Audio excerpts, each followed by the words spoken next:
This is an updated video about meetings, specifically how to avoid students from meeting without you. Um, so let's get right to it. So first of all, how can you announce your meeting?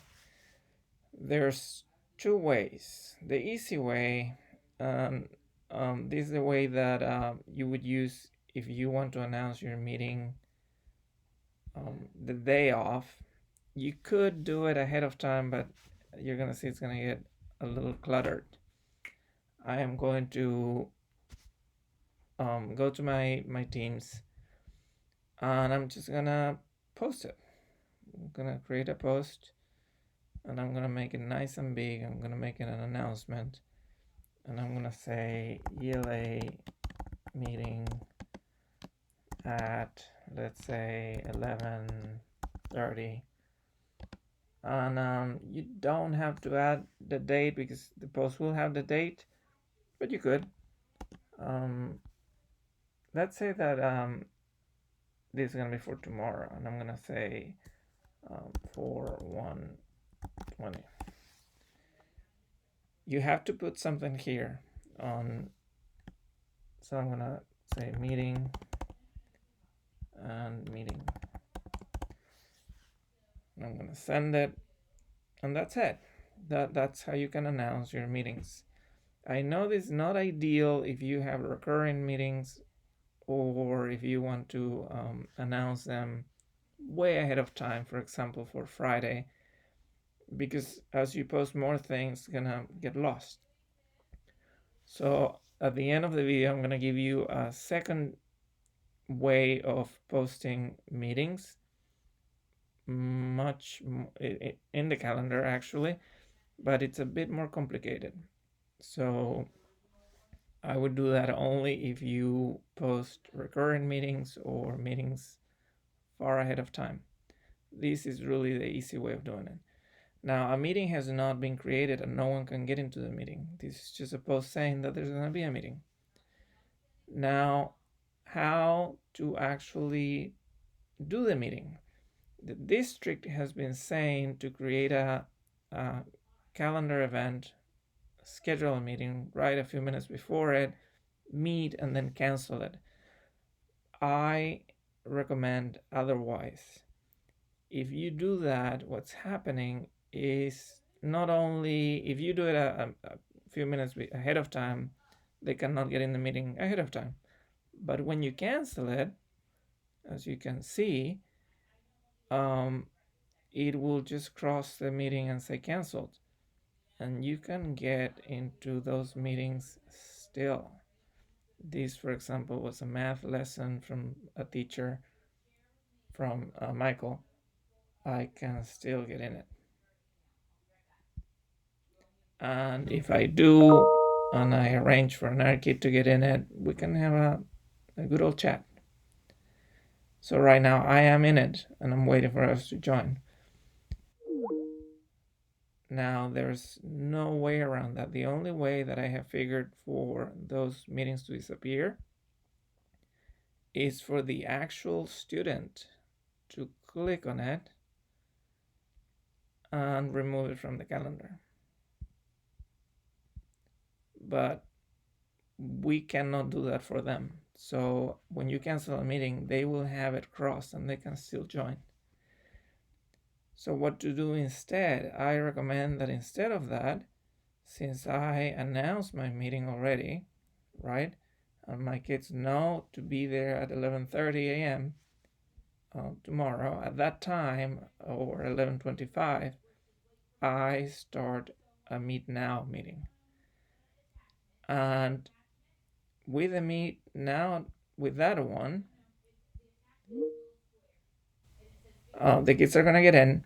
And here's the trick: wait until every single one of them has left before you hang up. And if you do that, then they cannot join again, because when you finish the meeting, there's going to be nothing left. Maybe a tiny little thing, but you cannot join again. The meeting is over, unlike the scheduled ones. So that's what I would do. I would do a Meet Now and then make sure that you wait until everyone has left and you close the meeting. I think that's going to be safer and better than a scheduled meeting.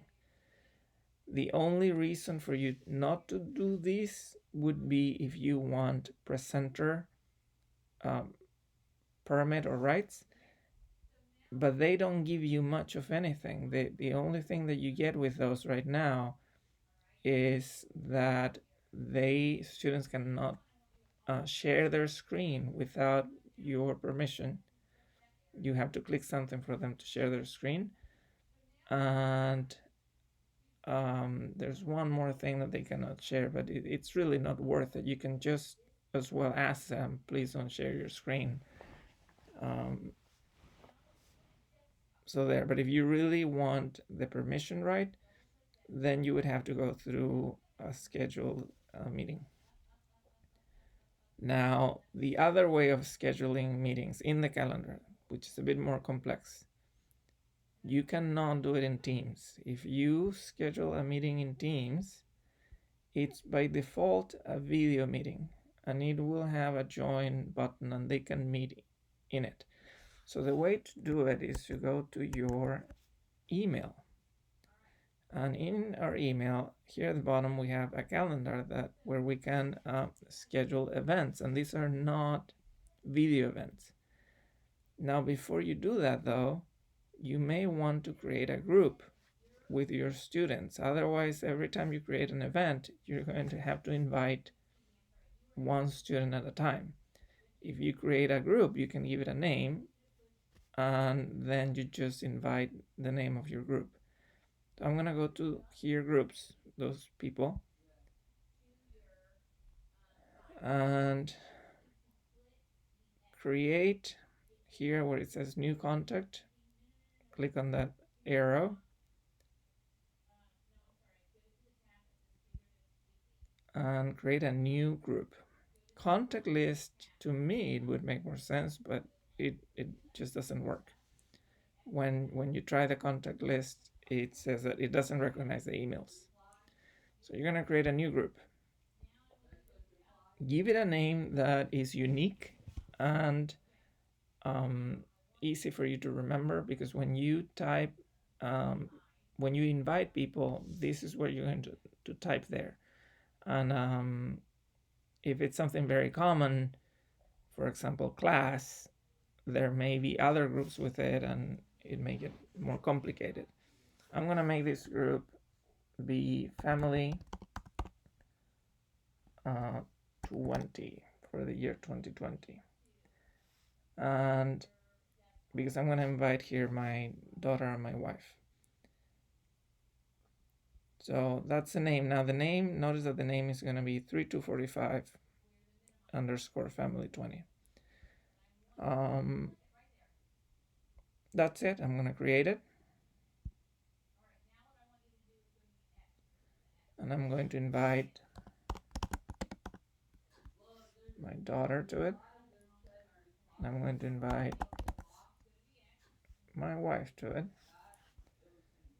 And I'm going to add them to the group. You can edit it later if you want to. You can add more people or remove people. And that's it. It's created. Now I'm going to go to the calendar. And here I can create, you can see I see the Teams events, the meetings and all that. I will create a new event over here, or you can double click on top of a date and it will also create an event. So here, new event. I'm gonna say ELA meeting. I'm going to invite not family 20. That's not gonna work.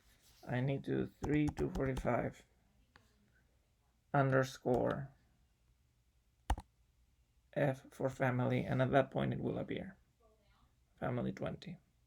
Okay, and I'm gonna set a date, maybe tomorrow, say Thursday at 12. Sure, why not? I can add details, and I'm going to create it, send it. Now they're gonna get an email invitation to that event, and on top of that, if I go back to Teams, it is going to be in their calendars eventually. Here in mine is,